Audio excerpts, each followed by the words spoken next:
White, Kristen Squext, Yedikshin Winwin, good morning. Cook's Jam, thanks for being here. Cook's Jam for another day. I'm reading this book called Roadie by Matt McGinn.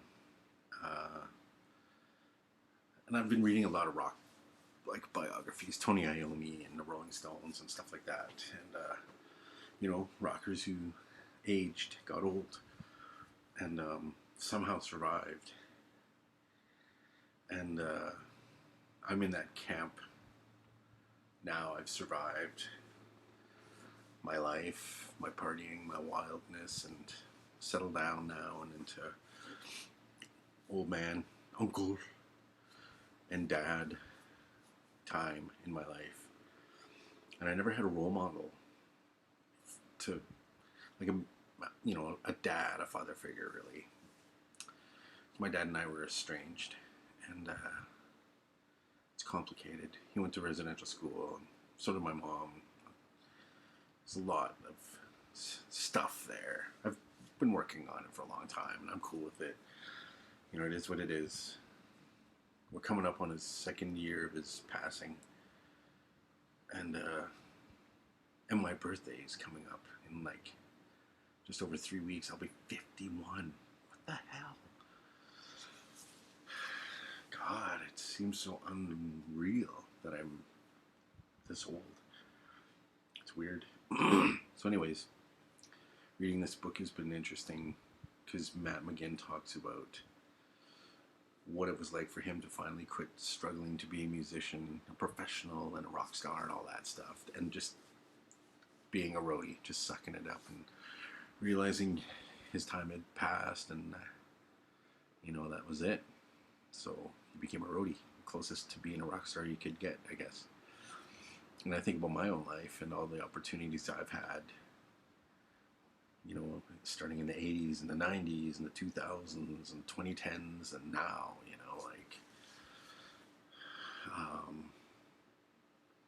been really close to the big time, so many times, so close. And then for whatever reasons it gets screwed up. I don't know if it's karma or what. And bad decisions. I've made some bad choices. Stupid choices.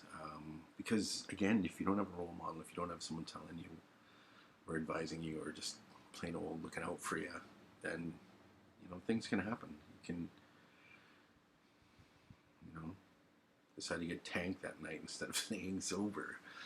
You can sleep in, miss a plane, miss your destiny. Or the van will break down in the friggin' prairie somewhere and you'll miss that gig or whatever. And, or you'll piss the wrong people off. It's so funny the way it can go. And, you can usually tell too, after the fact, oh, I shouldn't have missed that. Oh, that was important. I should have been there. You know what I mean? Now I'm old and it's probably too late, but I survived. And so now I think I want to try to be here for others and sort of help others find that path, that destiny, that door to go through and change their lives. Because that's what it's all about. It's finding the door, And I've traveled all over the goddamn world and I've seen a lot. And one thing I noticed is everyone's looking for the door. They want their fame, they want their money, they want whatever the hell it is, their destiny, what they feel. You could be in Montreal in the coolest place, in the coolest scene, in the coolest clubs, and the coolest people, and you're still bitching about the door. I don't know if we're ever satisfied. I've seen it, I've seen people. I'm like, man, I live in Kamloops. It's friggin'. It's as far from fate and the door as you can possibly imagine. But, it's, it is what it is. And I think, I'll still do my thing and play music and art. Play music and do art and whatever and write books, but I think the the sweet sales of fame and fortune and the fickleness of it and the fact they always want young blood. You know, I'm old. I can accept that, and I can accept the fact that now I should be a helper and try to help people. But that's difficult too, because all throughout my whole life doing this, making a living as an artist and a musician and a writer and a filmmaker, I tried to help people. I tried to get people book deals. I tried to get people shows, exhibitions. I tried to help them make films. Like, I did so much. And some people did really good. Really good. Better than me. And then some people just kind of expect you to do everything. And that's not right either. Well, that's not right.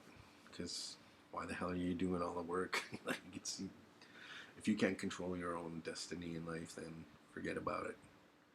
Some people can't do this either. You know, you're away from home a long time and always on tour, and when you're on, you're on. You have to give her. You can't be off. You always have to, like, grip and grin, you know, shake hands and smile, and it's not easy. So, you know, I think that's where I am these days, is helping out. I just do it because I've read this really great quote by John Leguizamo a long time ago. He said something about being a Latino actor, to have finally made it through the door. He felt it his obligation to kick it down and let others, and try to get others to go through it as well. And that's what I feel too. It's like, as an Indigenous artist, musician and writer and filmmaker, you know, when I started, there was nothing. There was more of a camaraderie back then too. Like, we all helped each other. We were all in it for the same thing, the cause. You know, let's do something cool for Aboriginal people, Indigenous people. Let's make history.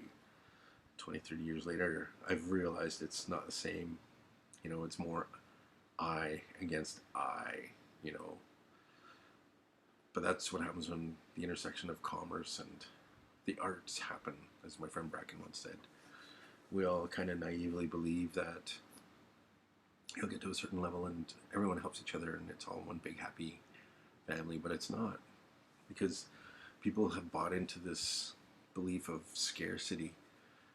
So nobody really, you know, people don't really help each other unless they're in a clique.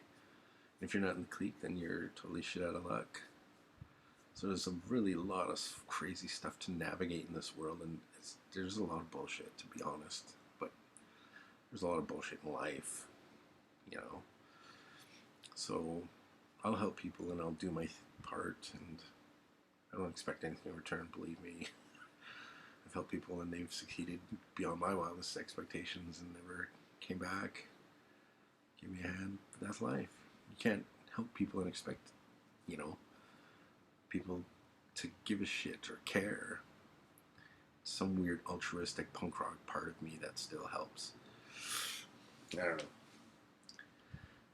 And I've survived it all a lot. Like, I survived my own insane self-destruction and alcoholism and all my problems, you know, trauma. Hopefully it's all behind me now. And I'm in a way better place, you know, mentally and maybe not physically, because of chocolate, Lindt, chocolate, Lindt. I hate it. Don't send me any Lindt white milk chocolate ever by the pound. Ugh, I hate it. So, yeah, good luck. Uncle's here if you need some support and help and some advice. You can always talk to Uncle, because there's no one really out there, you know, role models or mentors, or few and far between. I've had some great ones, you know, Rich Van Camp was a good one. Janet Rogers was a really good friend and mentor. Gary Gottfredson was a good friend and mentor. Who else? Jesus Christ, there's so many people out. David McIntosh has been a really good friend and a mentor. Joanna Arnott has been a really good friend and mentor. You know, there's a lot of people out there that have helped me, and I can't thank them enough. They opened the doors for me. You know, even There's just so many people I can't really think and thank everyone. And I know I've made mistakes in the past and done stupid things, but now I'm trying to live through that and trying to live it down and trying to keep going on and trying to be here and help others now. And I'm cool with that because I still get to create and I still get to have fun. And that's the best part for me. And we'll see what happens. You can usually tell when someone's got it. I've been around long enough to see, okay, that person has something, musically or artistically or creatively, or that band, they're going to go places. They've got something. You can usually tell. And I've seen it. I've seen it a lot. And I see it less now. I don't know. The last 10 years. But whatever. Maybe they're just, percolating those ideas and that creativity to be there. So I think it's our job as the older, more established artists and musicians and writers and filmmakers to help the younger generations out and lift them up. Because I think when we lift them up, we all lift each other up and good things can come of it. So that's my uncle pep talk for the day. You take care of yourself. Oh, I'm pretty upbeat for a Monday, hey? Hey? Hey? So thanks for coming. Take care of yourself. And, have a good one. Coach Jam. Coach Dave.